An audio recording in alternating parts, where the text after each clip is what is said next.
Welcome to the last of the presentations for the digital portion of the first functional juggling convention in Spiro. Jacob, you can see the people in the room.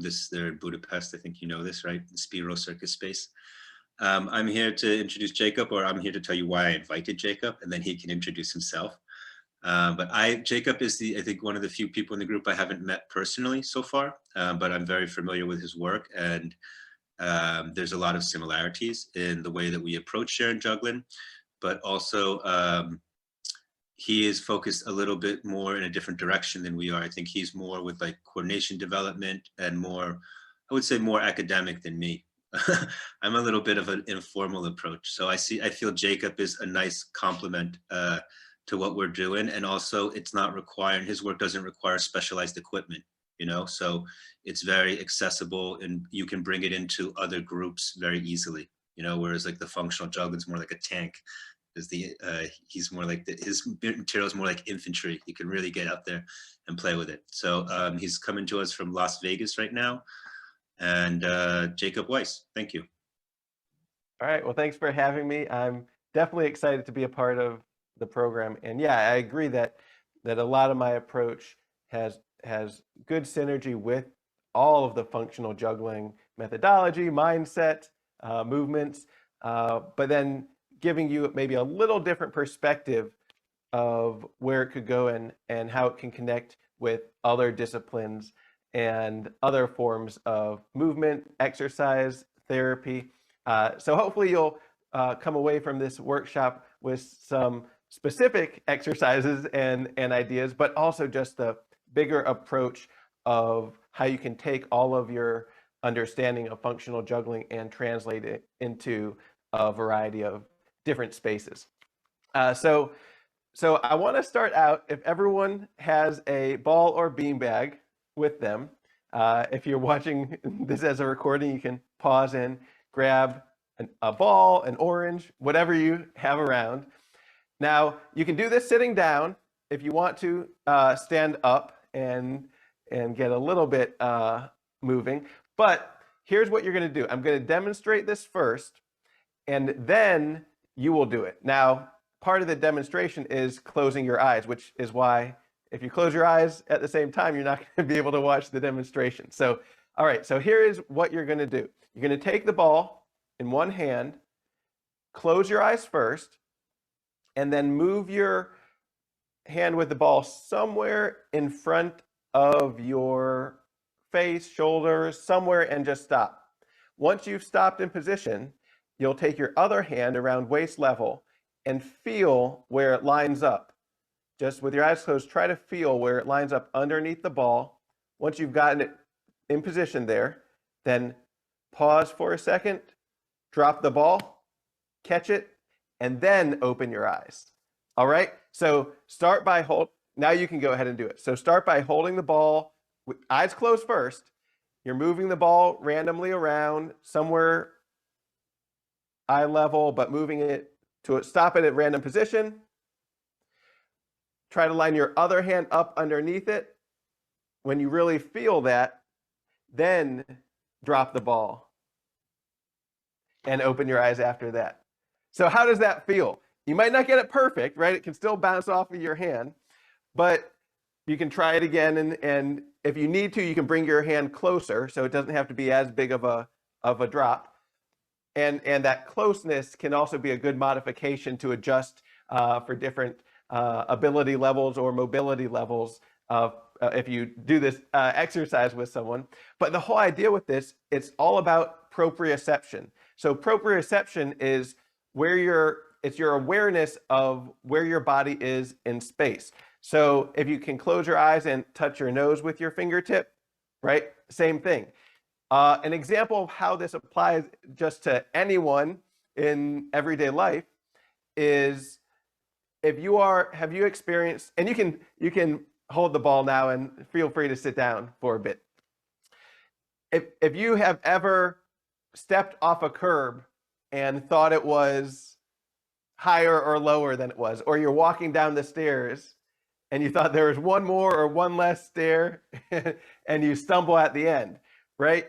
Your mind, your brain is telling your body how to move, but if it has incorrect information, if it's not connecting to the where you're moving, it could be an injury, right? And so that applies to elderly and falling.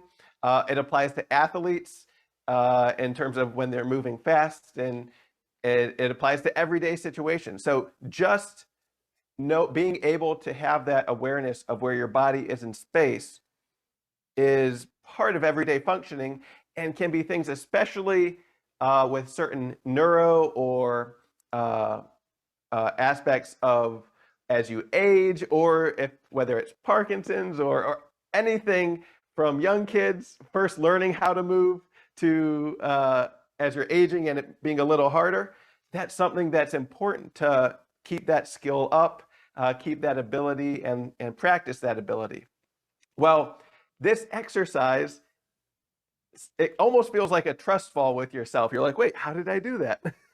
How did my body, I threw and caught the ball without even looking, right? So it's a way to get people connected to that idea of proprioception and getting them to really start feeling their body. So as we're thinking about functional juggling, you can think about it as, how do you get that feeling of juggling to more people, right?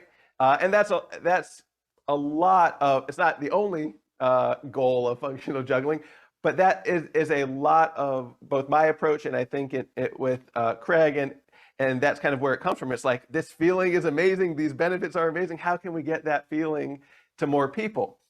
Well, that's how I started kind of my approach with this as well. But you can also think about, what are all of the different exercises, what are all of the different goals that occupational therapists, physical therapists, people who work with stroke recovery or Parkinson's disease, what are all of their goals, and how can you take your skill set from juggling or functional juggling or circus or other movement and apply it to add creativity to what they're doing, add novelty, because novelty is important. Part of that, the way the brain learns is you always want to be introducing something new. Once you've already learned it and it's easy for you, you want to keep giving new challenges, new things to learn. And so you can take your knowledge and expertise, experience from the functional juggling world, instead of thinking about it as, let's get them experiencing the feeling of juggling, which I do that too. It's not like an either or. You can also think, let's not really focus on teaching the juggling part, but let's learn about what their goals are, what movements and exercise they try to do, and then draw from your knowledge of juggling and apply that. So I'll give another example here. One of the first exercises that I developed with my approach with hand-eye body is the cross knee challenge. So what it is, and you can try this yourself, if you throw and catch a ball with one hand, and this you'll have to stand up for, or if you're sitting in a chair, that works too. Again, thinking as a modification to make it accessible. You can do this sitting in a chair or standing, but throw and catch the ball with your dominant hand, either one. As you're throwing and catching the ball, try to lift your opposite leg in the same timing as the ball goes up and down. So it's almost like it's on a string connected. So the ball goes up, and then the ball lands in your hand, your knee goes up, your foot hits the ground. So they're going in the same timing. So if you try that, then switch to the other hand. Again, throw and catch, and lift your opposite knee. And you can lift it just a little, or try to do a really high knee movement. All right, now what we're going to do is throw up and then clap and catch the ball. Up, clap, catch. We're still catching in the same hand. Up, clap, catch. So try that. Up, clap, catch. Now, instead of clapping, we're going to switch that clap timing to tapping your opposite knee that went in the air. So up, tap, catch. Up, tap, catch, like that. Yep, nice. And you can try that on the other side.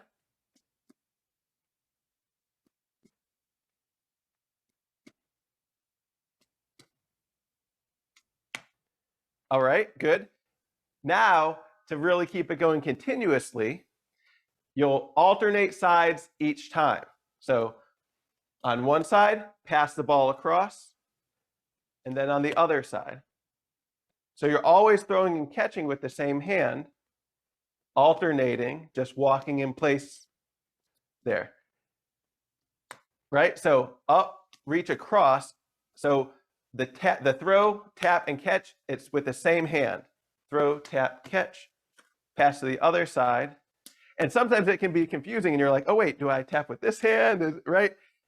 But you can start to get a feel for it, and you really can feel your brain start to make that connection between your body movements and that coordination sequence. Right? And you can just practice on one side if you want, and then try to build up to both sides.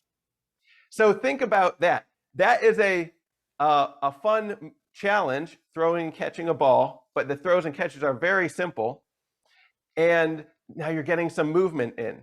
So a lot of my approach with hand-eye body is, instead of making it about trying to get a feel for juggling 3 balls in a modified way, it's how can you get similar feeling if you take out 1 or 2 of the balls and you have more room to add in body movement as well as vision, cognitive challenges at the same time when you simplify the number of balls you're working with, right?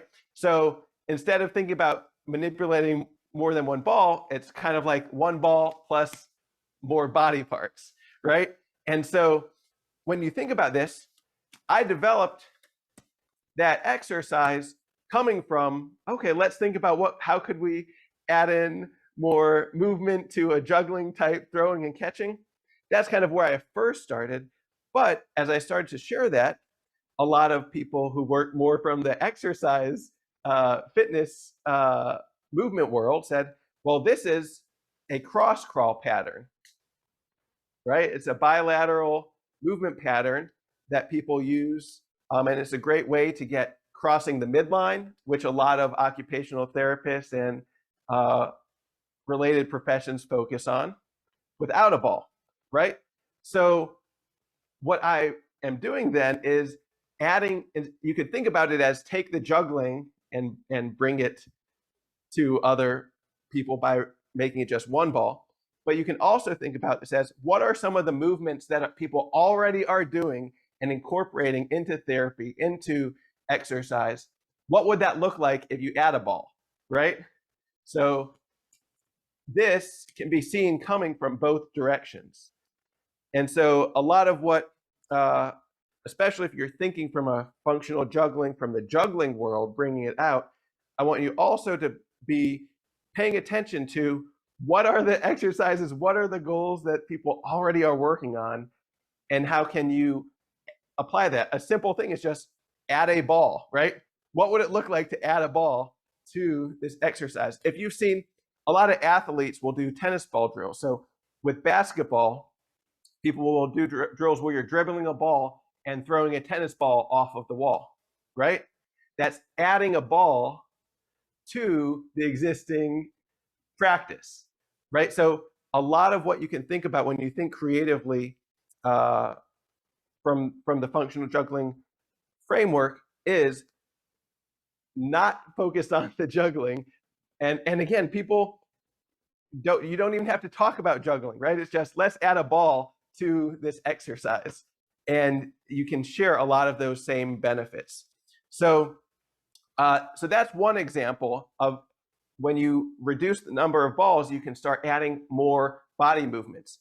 Now, you don't have to try it all right now. If you want to get up, you can. I want to show you how you can progress this exercise or modify it. So one of the important approaches for my approach with hand-eye body method is being able to modify it for all ability levels, which same approach with the overall functional juggling method. One way to progress this is to turn your hand upside down. So throw and catch the ball where you're just lifting your hand up and grabbing down. Now, if you do that combined with that movement, it's a lot faster.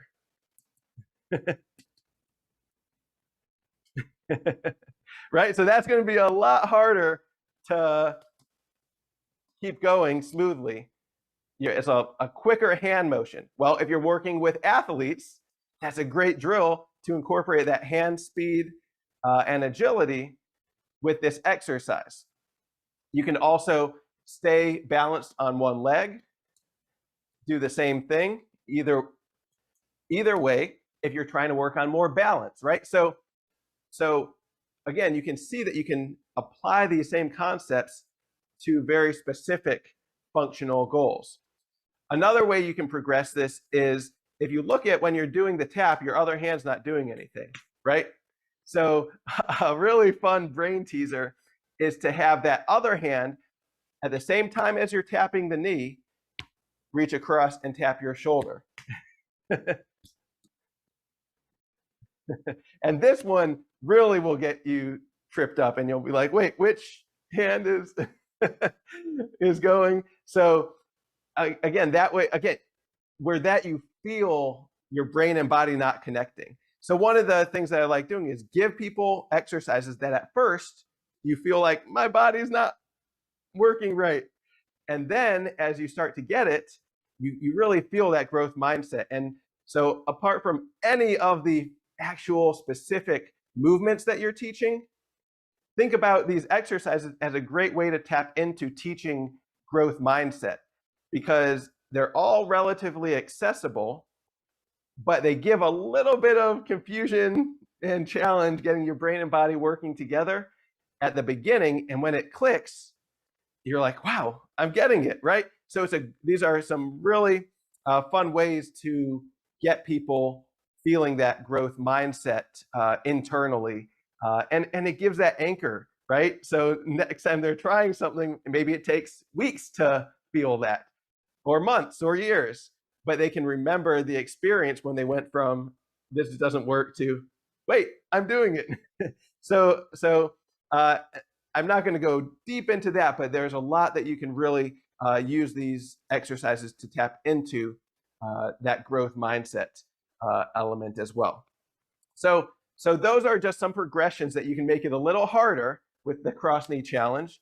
And again, when I talked about the functional goals, you've got that cross crawl, crossing the midline, bilateral coordination. You also have your hand up or down, right? Your palm up and then down, right? So a lot of occupational physical therapists may work on pronation, supination, which is, can you turn your hand up and down, right? So that's the thing. There's a lot of subtle functional goals in this.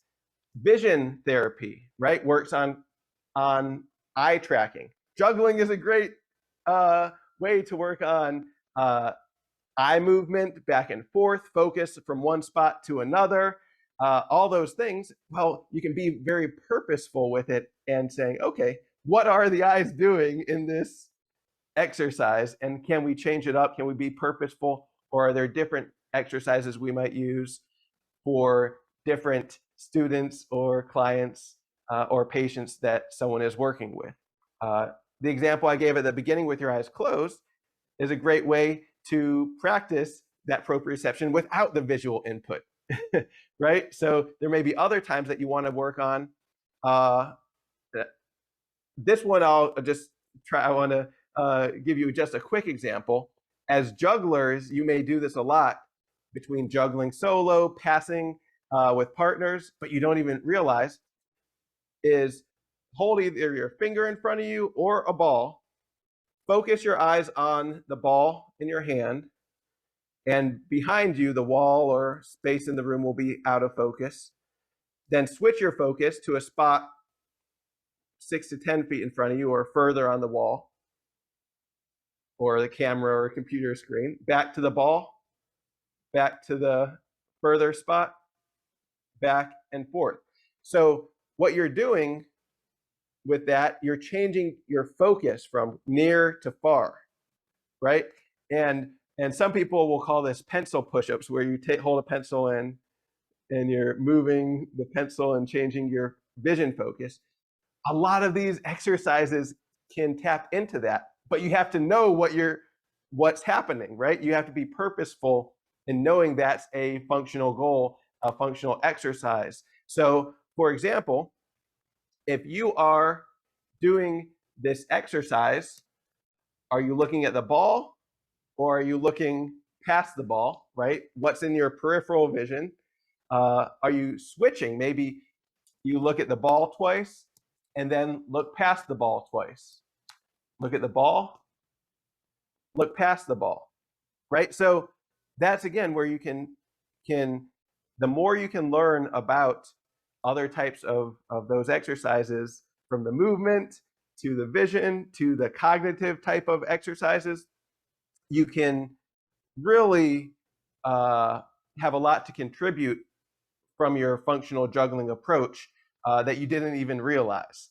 And so, again, I'm going through this and just sharing several different exercises to give you a feel. In my overall online program, I've got thousands of these, so I'm trying to cover a lot and really give you the kind of core understanding that you can explore and create on your own as well. So I talked about adding progressions to make it a little more advanced and challenging. What if someone can't even throw and catch a ball, right? And that's a big part of the juggle board.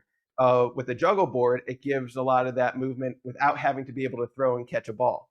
Well, one of the ways that you can do this without the big equipment is simply on the floor or on a table, replace a throw and catch. In any exercise you're doing, replace a throw and catch by placing the ball on the table and picking it up.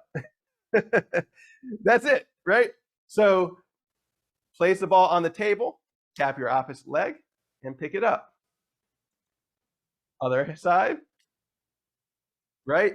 So you can do this while sitting at a table, barely lifting your leg, or not even lifting your leg at all, and do that same motion, right? You can also roll, instead of throwing from one hand to the other, you can roll the ball across the table. Again, that roll, same for the juggle board, but when you just have one ball, you can do a lot without the tracks of the juggle board as well. You can roll it to yourself, you can roll it to a partner. So when you think about specific structures of modifying, think about changing a throw and a catch to just placing and picking up or rolling a ball. And a lot of these same exercises can work, right? Even that drop and catch, you could do that with your eyes closed over the table and then try to find the ball with your eyes closed on the table. If it's a beanbag, especially. And so all of these exercises, and there's a whole approach and structure to thinking about how you can make it more advanced or easier. But if you just take, say, turn your hand upside down, make it harder, place the ball on the table, pick it up to make it easier, that can apply to all different styles of exercises of movements with one ball. Now, I talked a little bit about, so I mentioned in terms of physical movement, I talked some about the vision, right, and how purposeful you can be with what your eyes are doing. You can also add in fun cognitive challenges. So one simple cognitive challenge that you can do from with minimal equipment, even no equipment, is add counting, right? Simple arithmetic, simple counting to a movement sequence. So we could take, let's say we pass the ball under each leg, right? You can do this sitting down or standing up. You've got a movement that's incorporating your upper body, your lower body. Both hands have to coordinate together. to make it work. It might seem simple to a juggler, but that's just a really good foundational movement that a therapist may work on with a student. Well, how can you add in a cognitive aspect? Because you're not so focused on keeping 3 balls in there, you have some room to let your brain start exercising in other ways. So you can count 1, 2, 3, and that might be enough of a challenge for someone. You could also change that counting up.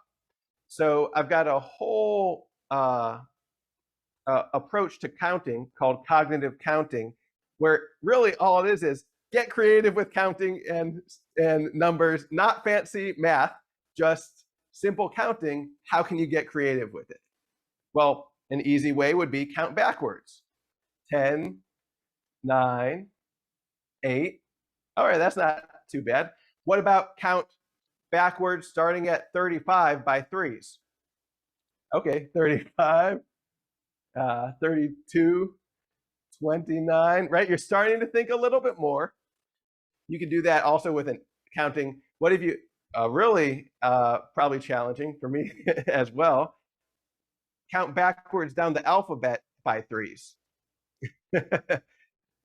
Z, I don't even know, right? Right? So you can make that easy counting, you can make it harder. A really fun one to try is alternate your counting. So if you say we'll add 1, then we'll add 3, then we'll add 1, then we'll add 3. So it would be 1, 4, 5, 8, 9, and so on. Now try to do that a little faster. That's really going to be challenging. And then make that faster pattern be while you're keeping your body moving. Right? So because you're not thinking in terms of juggling, right? All you're doing is saying, let's add a ball into these movements. You can now start thinking, okay, what other cognitive challenges can we give at the same time?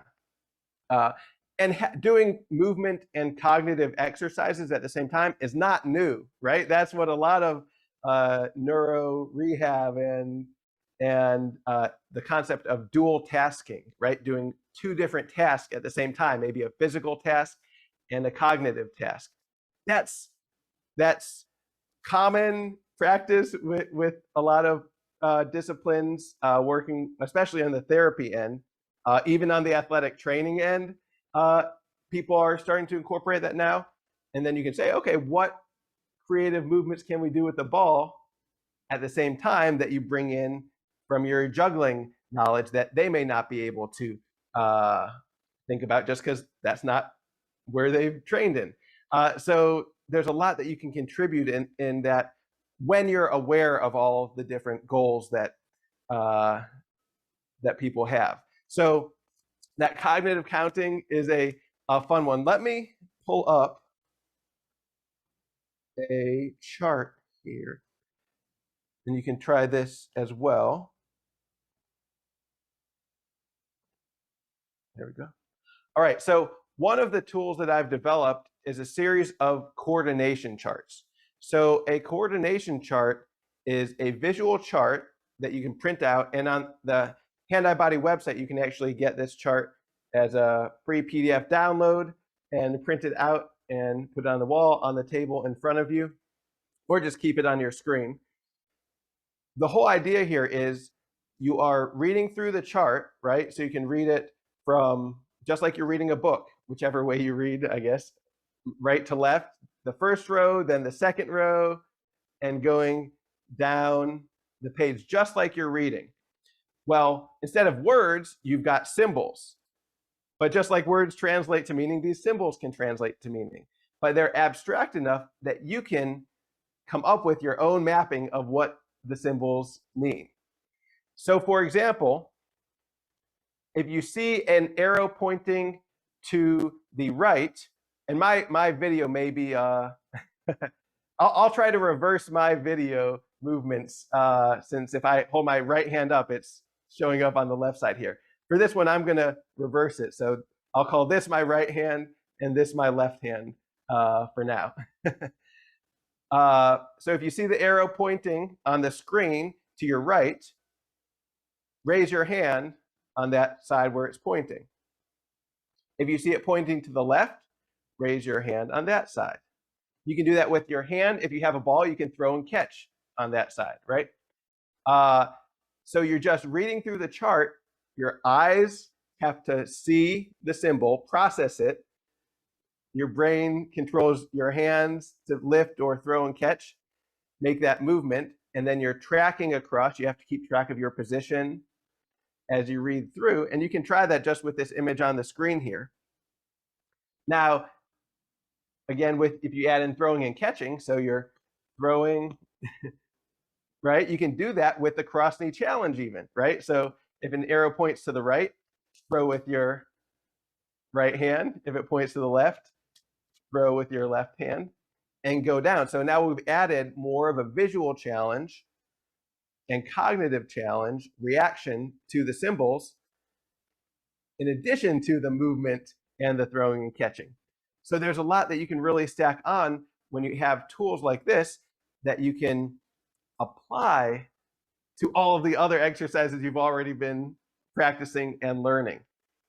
So think of this as a tool that really complements other exercises.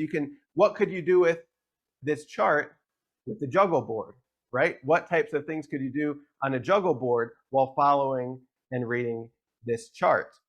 One nice thing, when we talked about focus from near to far, well, if you've got the chart on the wall in front of you and you're throwing and catching, you might be either keeping your focus there. Now this is forced to be in peripheral vision for the throw and catch, or maybe you alternate between where you're looking at the ball in front of you to the chart on the wall.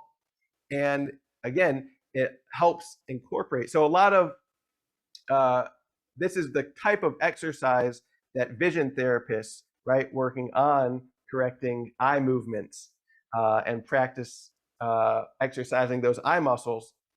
Vision therapists will incorporate charts like this. Well, you can say, okay, what could we do that make it so you're not just sitting still, but you're doing more of the juggling style movements, exercises with a ball while looking at the chart. It just opens up so many fun ideas you can play with. So go ahead and try this. Let me give you some music. Try to do the cross knee challenge just following the direction of the chart.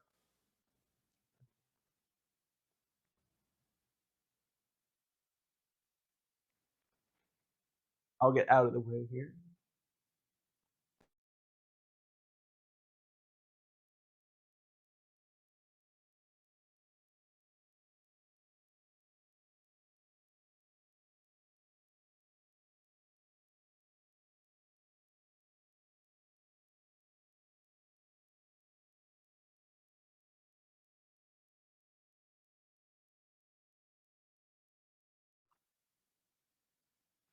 There's your music back.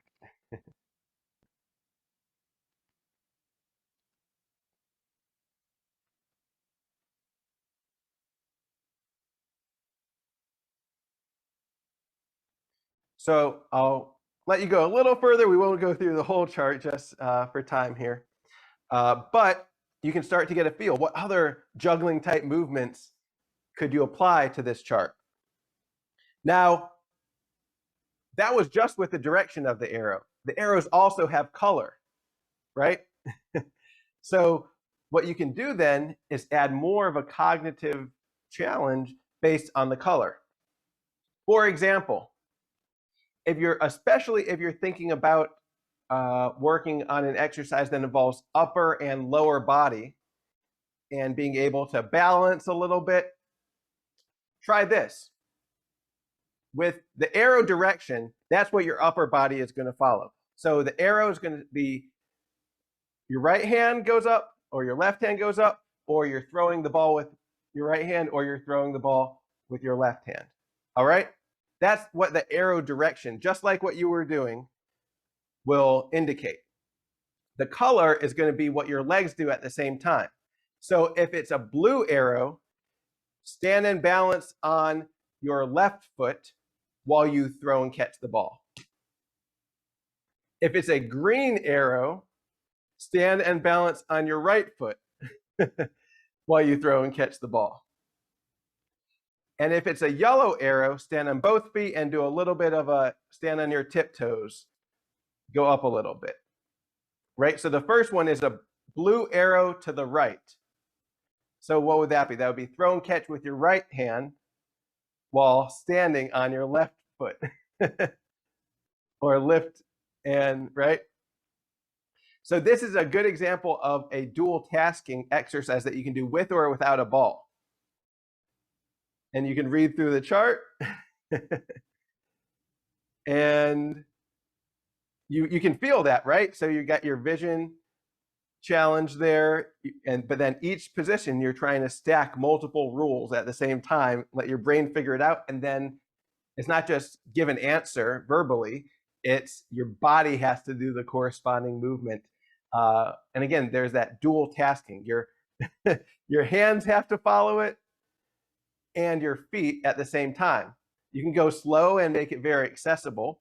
And you can see if you can go a little faster. You can actually do this if you want to a metronome, right? Add a audio cue to that. So you have to stay on pace with the metronome, which can make it even more challenging. But again, this is a tool that you can apply even with juggling, right? So if you're juggling in the air or on a juggle board, you might say under this leg, then under this leg, under the same, right? So you can use it to practice juggling on a juggle board or more advanced juggling training, right? So if you're passing clubs, you need to be able to see what the other person is doing and throwing to make that incoming catch. Well, this can be practice that you can react while juggling to visual cues without a partner.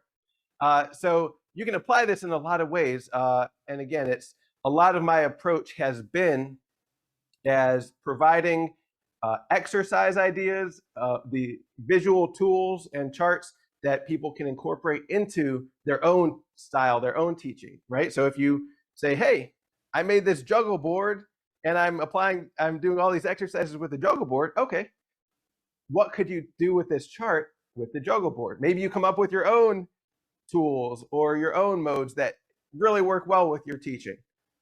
How could this chart work with that? And I've got a series of other charts. So it's, let's see, where is this?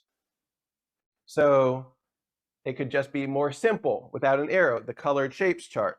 I've got a series of dice, right? So each one has a different number that you can use to create different mappings. So a lot of what I've been doing has been trying to be a resource for not just individuals, but other teachers, right? You've got your own method, you've got your own approach and style. How could you weave some of these exercises and ideas and tools on top of what you're already doing to add a little bit more of a cognitive challenge or add a little bit more body movement, right? And once you start thinking in this way, you'll be able to come up with a lot of movements on your own, right? It's not just about follow the exact cross knee challenge move and that's what you have to do, right? It's really an approach of how can you take away some of the balls and add in more body movement, add in more visual challenges,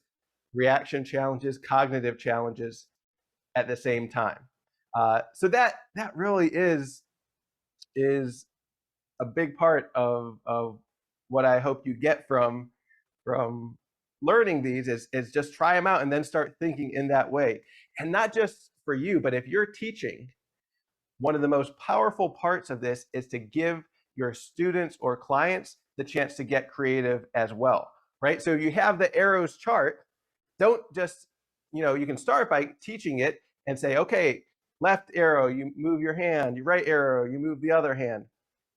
Well, give it to them either by themselves or in small groups and say, okay, come up with what each arrow direction is going to mean and come up with what each color is going to mean. Let them feel that creativity, because that's just as important of a learning experience, of a brain exercise, of play, if you give them that chance to come up with their own ideas. And that's a big part of functional juggling in general, right? You take the tool, the juggle board, all the objects around the room. What can you do with it? Same thing with these specific one ball exercises or the charts, right? Let them create.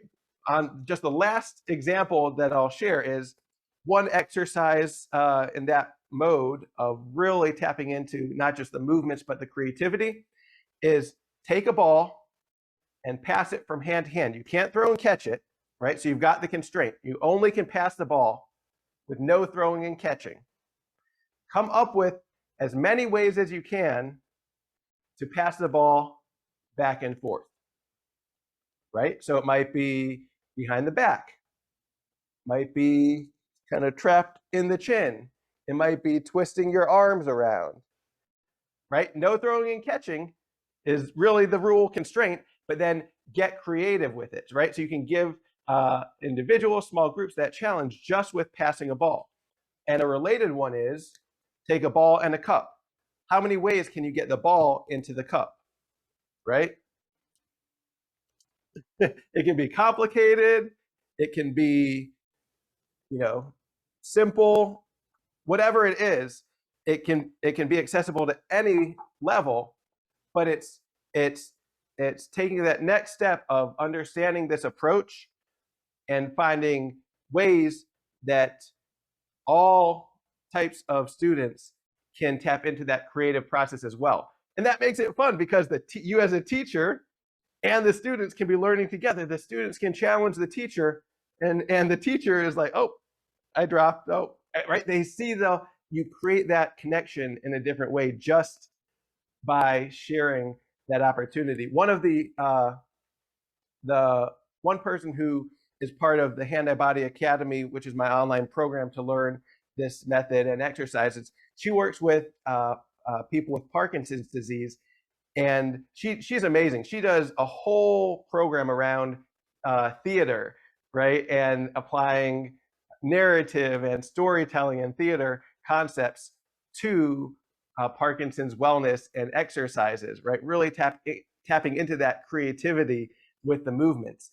Well, one thing that she describes that she'll do is she'll say, okay, you tell me what to do, right?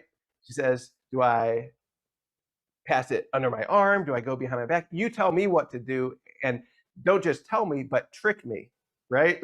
Try to get me off guard. Change it up. Say one thing and do the other thing, right? Whatever it is, you tell me what to do and you try to trick me with it. And she just describes that how she just gets the people she's working with, they'll get a smile on their face and their face lights up in kind of a mischievous, playful way, right? It's these tools, these exercises, when you think about them from the creativity play side of things, have even more power than just sit there and do this movement exercise, right? There's benefits to that too, but if you can take it a step further and really help people tap into the creativity themselves around it, so many positive opportunities to learn, to grow, to heal will open up. So enjoy practicing. Feel free to reach out to me. You can find me at Hand-Eye Body on Instagram. HandEyeBody.com is where I have all of my programs. You can get the charts for free on that page. I've got some other resources there. And if you want, I've got more of the full programs with all the charts and exercises, and then a whole library of just exercises with a ball, ranging from very accessible movements to the more advanced agility athletic movements, but all really just with one or two balls at a time. So hoping this was fun. If you have any questions, I'm happy to answer questions here as well. Hopefully I can hear if anyone has questions, or if you type them. I can't see the chat from where I'm at, but yeah, happy to to share more either now or message me at any time.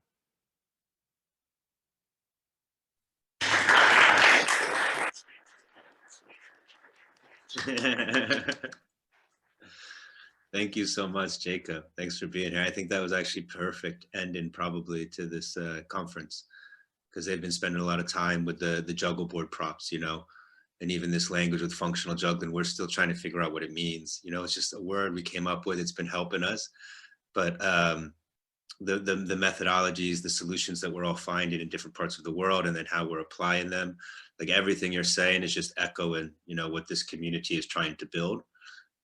So thanks for putting it in that context for us, sharing your ideas. I hope the group has some questions for you now. Thank you. Actually, Yeah, Jared wrote a question in the chat. Jared, would you like to interpret it? Sure. Basically, my question was with the exercise where you put a ball on the table and you pick it up instead of throwing and catching. How do you get the tempo in it? Like when you throw it, you've got a limited time, and in that time you have to make the other move. Now, if you put it down, you don't have that anymore. Like with the juggle board, you would have a ball rolling, and before it gets to the other end, you have to do something. So how do you simulate that without any? Right. So there's a natural tempo with gravity when you throw and catch the ball. It goes up and it comes down, same time up, same time down. You've got that natural tempo there. With a juggle board, you can roll the ball. But again, if you just have one ball, you can also roll it across a table, right? And you don't need the full juggle board to be able to roll one ball across the floor or the table. So that a roll is one way. Part of what I was part of what I was describing is creating levels, really grading it for different abilities. So a roll might even be hard for some people. So placing it and picking it up, if you really look at the structure of what it takes away, it doesn't just take away the throw and the catch, it also takes away that tempo, right? So you can go at your own pace, right? So if you're doing the cross-knee challenge, part of the benefit of placing it is not just the you don't need the ability to throw and catch a ball, but you also take away that tempo requirement as well. So for example, like with the charts, you can read that at your own pace. It's the same concept as if you've seen things like Dance Dance Revolution, where the arrows will fall down the screen, right? It's that same vision, movement, reaction approach, but one difference is it allows it to be without that tempo, right? So you can go at your own pace and it can be more accessible. So with placing it on the ball, part of the structure of why that's a way to make it easier is because it takes away the tempo, not just the ability to grasp the ball out of the air. And so that's one aspect of it, that you don't have the tempo. But if you do want to try to make it have a tempo, one is follow your own internal rhythm, which is a very different exercise than following the rhythm that gravity gives you, right? So you can still try to, you're not forced to tempo, but you can still say, let's try to keep a consistent tempo just internally, right? So that's a good way to practice that. You also can use a metronome or music, right? So you have not gravity's tempo, but a tempo that you can control through audio cues. And so, right, follow the beat of the music or the metronome. And especially with the metronome app on your phone, that's a great way to stack on all of these exercises. The juggle board, the cross-knee movements, the charts, right? And a metronome is a great tool. And it's not like that's new. People in occupational therapy and neuro have been using metronomes mixed in with their exercise. And so you can tap into the research benefits that people have done without a ball and then add a ball in on top of that, right? So metronome is a great way to get that tempo even without throwing and catching. And when we're talking about it, again, look, instead of thinking as from the context of functional juggling of how can you get the tempo, look into these other areas and pull from them on tools and approaches. And they may have already done a lot of that, not from the mindset of functional juggling, but in a way that bridges across it as well. That's interesting, and I'm sure the other people have questions, but that brought up a good point for me. I wanted to ask you, Jacob, because you are so cross-disciplinary now, but you're also, like, you didn't give a background, but you're a very high-level professional juggler as well. Like, where do you see hand-eye body now on that spectrum of like juggling and not juggling, and where do you want it to be? Yeah, so it's interesting. So I go between talking about my juggling and demonstrating my advanced juggling and not even mentioning juggling. So juggling is fun, people like it, it's a great way to get people excited about things, but at the same time it can be intimidating, right? And people can quickly think, oh, I can't do that. And so I often avoid the word juggling in a lot of contexts because I don't want someone to feel intimidated at first before they even try. And so I kind of go between, right? A lot of the keynotes and events that I do, I use the juggling as a way to draw in an audience and get them to say, oh, wow, but I couldn't do that. And then start teaching the accessible exercises. So I see it really can be applied in different contexts at different times. But I think that the big part for me is I came from, like, a lot of where I developed this approach came from teaching workshops, right? We go out and we teach, let's say we do a juggling show and we teach a workshop and we've got 45 minutes. Okay, we're gonna teach 3-ball juggling. Okay, start with 1 ball. Okay, you've got the throw and the catch. Now, okay, let's do 2, and we've got that exchange. And really work on that for a long time, and we are out of time. We didn't get to 3 balls yet, but go home, practice this a lot more. And I realized, okay, if we're not really getting to 3 balls, we can make it a lot more fun and engaging instead of making the focus be on learning to juggle. And so that's a big difference, is you can use the exercises for hand-eye body to build a foundation that can help with juggling, but it's making it so the focus and success is not learning to juggle. One just from talking to and seeing his approach with Dave Finnegan, right, who wrote The Complete Juggler, one of the foundations of juggling teaching in our modern era.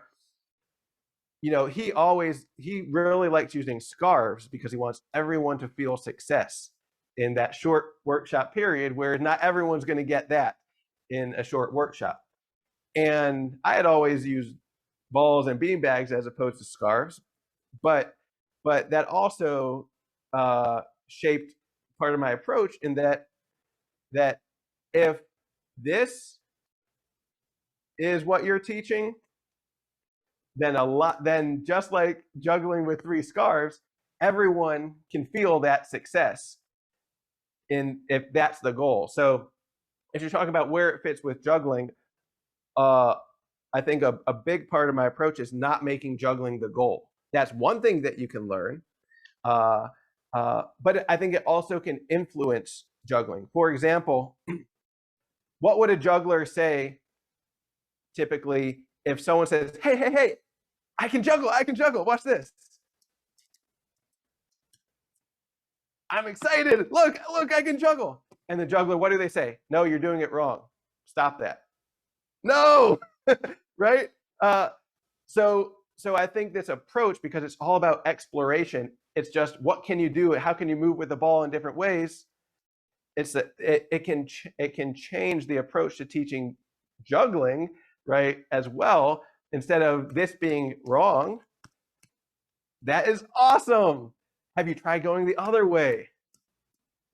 Have you tried even alternating That's at where the the same cow time? jumps over the moon sequence came from. That idea. When Say that the again? kid, the cow jumps over the moon sequence with the ring and Yes, the ball, yes. really popular, is because every child told me, oh, I can juggle and they go in a circle. And I was like, that's great. Can you go both directions?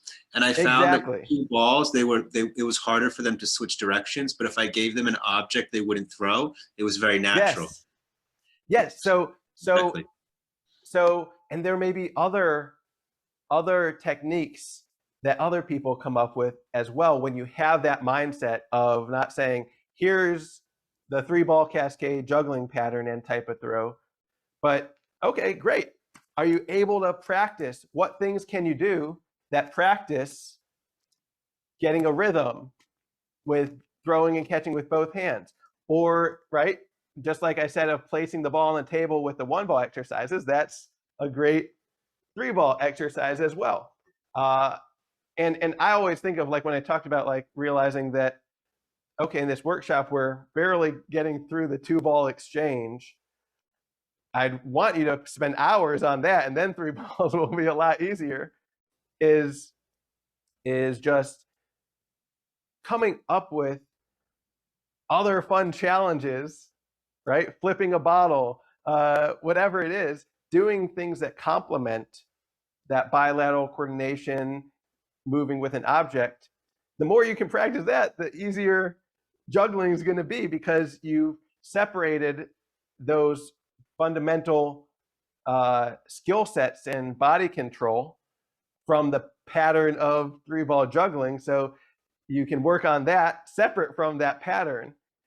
And then when you want to, if you want to, that could be one progression someone might want to learn, but you don't have to make that the goal. And really, I think if you want to, if you want to, let's say, do behind the back, do under the leg, whatever it is, or more advanced moves, you have to make juggling your hobby or career to do that. But if that's not your goal, you can still get benefits from those moves with 1 ball. So we, from the juggling circus world, kind of think of like, hey, we love this as our hobby. Well, if you're a basketball player, juggling could benefit you, right? So learning this could benefit you, but you'll probably benefit a lot more for balancing your time, practicing your sport, if you work on these type of moves with 1 ball, add in a basketball, right? Then getting really advanced with juggling. If your goal is to advance in your sport, you don't need to get advanced with juggling. You can practice a lot of those same, right? So a lot of football players, wide receivers, who have to catch a ball over their shoulder, right?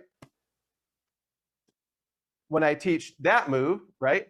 If you're doing, right? So how many years was it, or maybe now months with YouTube, but how many months was it before you started getting those type of skills as a juggler?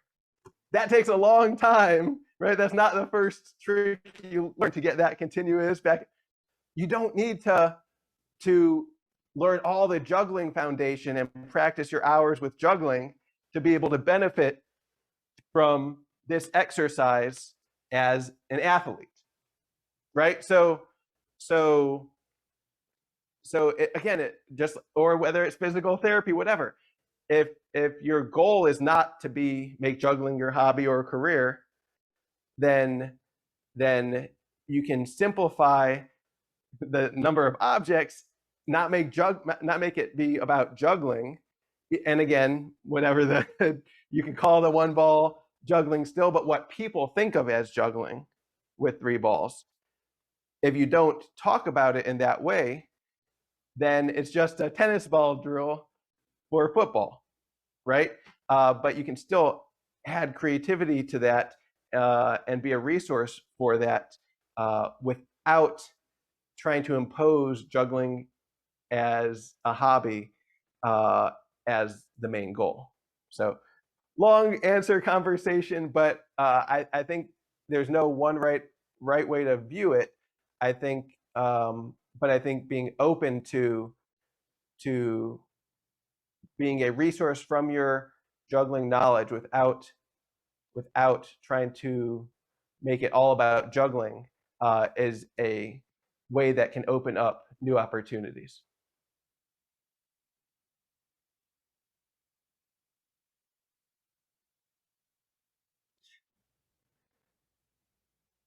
So I was wondering if you're working only one-on-one or you're working also with groups, because the challenge I have, and I'm still thinking how to deal with this, is like, if I have a group of people, even if it's a small group, then they will have different level of skills of coordination and so on. Yeah. So how, I'm interested in how do you deal with that to, I don't know, to make, to give challenge to everyone and not to discourage anyone. Yeah, and I think that goes beyond just what you're teaching, right? And it's your how you pay attention as a teacher, how you engage, when you notice what someone not just is good at, but what they get excited about, even if they're not good at it yet. If they're really excited about one direction, kind of helping guide them to go further in that direction. And just one example of that, with one of the exercises that was kind of like the chart one that I showed, one of the a PE teacher, gym class teaching physical education, who was using the hand-eye body challenges as a warm-up each day for their gym class. When they did the more cognitive one, following the cues and reacting to that, they saw that one of their students really got into it, right? So that student was more cerebral, never got into the group games as much or sports, and they could, by doing by introducing a variety of different styles of these exercises, they could see who is drawn, who lights up, who they can see in a different light when you incorporate different ones. So from that perspective is letting people try different things, and it could be over time, right? If you do it a little bit each class session, you can start to learn over time what people are interested in individually. But even within a group, you can give the modifications, right? So you can say, okay, you can do the tap, or you can do it while sitting down, right? And there is, separate from the teaching the movements, there's just the teacher engagement skills of making sure no one feels left out with different variations, and making them equal, not like you're not able to do the full thing. There's beyond a simple answer to how you engage that, but it can work well individually, teaching someone. It can work as a group of everyone working on it. You could even say, try to get everyone throwing and clapping together and get the whole room moving in the same timing. Especially if you have a metronome, you can have everyone do that together. A lot of people will use things like the charts as stations. So you could have 5 people go around the chart, and you either explain the rules and or have the rules written next to the chart. And you've got 5 minutes at this station, and you go and do this, and then you can your group goes to another station. So they're more independent, but they can help each other within their group. Or you can have support at each station, depending how many teachers or assistants you have. But stations are a good way to incorporate these, or doing it as a short warm-up, weaving it into your other teaching. It's not like this is the only thing you ever have to do. These are really designed to weave into, both weave into your other practice and just be a toolbox of knowledge that you can use. So for example, if you were just trying to teach the juggling as the exchange, right? If you're going to teach 3-ball juggling, at some point, you're going to practice this exercise. Well, a lot of times you'll think of as like, this is a common practice for teaching that, where you're patting your body instead of throwing the ball. Well, give them other challenges to make it fun and different, right? Where you're doing that type of movement. So, or do the exchange by start with your right hand or the left hand, whatever the arrow is saying, instead of just alternating each time, follow the arrow chart and start with your right hand or start with your left hand, right? So you can think of these ideas also as, you don't have to include all of them all the time, but you have a knowledge base of what you can draw from to give variations to different students who you might see either struggling with one move, give them another way to approach it, or if you see someone who, you know, if it's a class and one student is a athlete where they have to do a lot of fast footwork, give them some challenges with that. If you know that, if you're working with a yoga class, say, okay, maybe instead of just practicing an exercise where we balance a ball on the back of our hand and move our hand, can you move into a yoga pose while doing that, right? So you can adapt the exercises for entire class or individuals, but it's not, again, it's not that you have to do every single move in every class. When you know the different ways to think about it, you can draw that in to support adjusting it for an individual. Okay, thank you very much. I take a lot of inspiration from you. I really appreciate it. Thanks.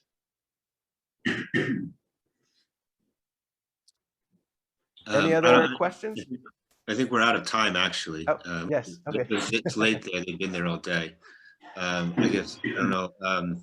I just really enjoyed the presentation. I think here is another example of someone who's creating language around the idea of juggling, right? But he's not describing the action, which means you can make it for anyone in your class, like he just explained.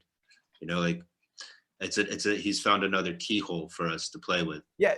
Yeah, don't think of this as something completely different than functional juggling. In many ways, it's just the language that you're using to do the same mindset. Yeah. So yeah, exactly. You don't have to understand what he's doing through another prism. We're doing the same thing, which is different parts of the world, different language, different strategies. So thank you so much for being here with us, Jacob. And now we're going to do a closing thing for the conference. Awesome. Thank you. Cheers. Oh.